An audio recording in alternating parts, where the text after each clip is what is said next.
Edifier QR30 versus Edifier QR65. The real question here is not which one looks cooler on a desk, it's whether the QR65 actually earns the big jump in price over the QR30, or if you'd be paying extra for things you won't really notice. Going cheap can leave you wanting more, but overspending on a desk speaker stings too. Let's break it down. Sound first, because this is the whole reason you're here. The QR30 puts out 30 watts with 2.75-inch mid-bass drivers and silk dome tweeters. For a desk pair, it's livelier than you'd expect. Music sounds clean, dialogue is crisp, games feel punchy at near-field distance. Where it shows its size is the bottom end. There's bass, but it doesn't dig deep. One review I came across mentioned the sound being a bit flat and the bass not really hitting, even after EQ tweaks. That tracks. If you mostly listen at moderate volumes for work and casual music, you won't feel shortchanged. Crank it for movies or bass-heavy tracks and you'll notice the ceiling.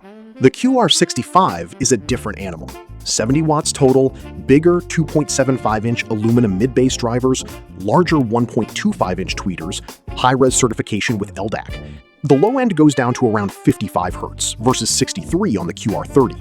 And more importantly, it stays controlled when you push the volume. Reviewers consistently describe it as warm, detailed, with real punch for the size.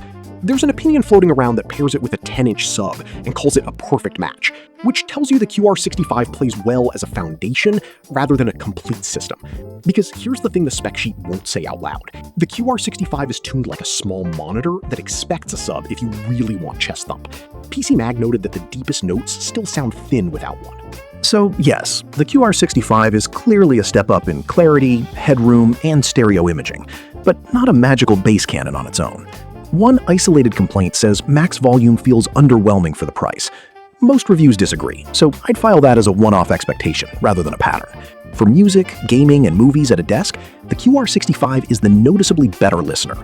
The QR30 is fine. The QR65 is good.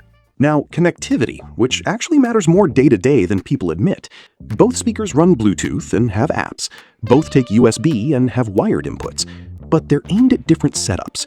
The QR30 runs Bluetooth 5.4 with multipoint, so you can keep your phone and PC paired and switch without repairing. That's a quality of life feature you stop noticing because it just works. Inputs are USB-A and 3.5mm aux. Simple, desktop-focused, no surprises.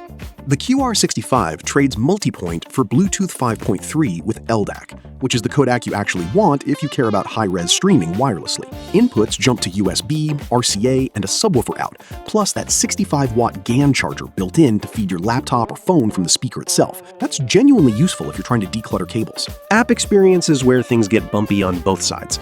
Edifier Connects handles EQ and lighting, and most folks get it working fine. But there's an opinion that mentions it taking over an hour to first connect, and TechRadar flagged that on PC, the QR65 doesn't power down with the computer and lacks a proper desktop app. Not deal breakers, just as if you expect peripheral-style behavior. One stray review said the app didn't list the QR65 specifically, probably a firmware moment, not the norm. On size and looks, the QR30 is genuinely compact, around 4.4 inches wide and under 8 inches tall, easy to slide next to a monitor. The QR65 is bigger, heavier, and ships with angled aluminum stands that aim the tweeters at ear level, which actually helps the sound, but it eats more desk. Both nail the modern aesthetic with the infinity mirror RGB up front. If desk space is tight, the QR30 wins by default. Price and value. These two aren't in the same neighborhood. The QR30 sits in a much more accessible bracket. The QR65 climbs into proper premium territory, and the gap between them is wide enough to buy a decent subwoofer with the difference. What you pay extra for on the QR65 is real. More power, better drivers, LDAC, sub-out, GAN charging, included stands, 2-year warranty. What you don't pay extra for is night and day deep bass without a sub. The QR30 tends to drop on sales more often. The QR65 holds its price steadier but occasionally sees promotions. No fluff. You're choosing between a stylish desk speaker that does the job and a feature-loaded desktop hub that asks more of your wallet. Here's the call. For most of you watching this, the QR65. More power, real headroom, LDAC, and stands that actually aim the sound where your ears live. It's the noticeably better listener, and the one that won't feel outdated in a year. If your priority is a clean, compact desk and casual music while you work, the QR65 is overkill. Get the QR30. And if you're building a proper desktop hub with a sub down the line, no fluff. Don't settle, the QR65 is the foundation. The QR30 drops on sales more often, so if budget is tight, wait for a dip. And you, Which one would you pick? Let me know in the comments. Both linked below with the current price.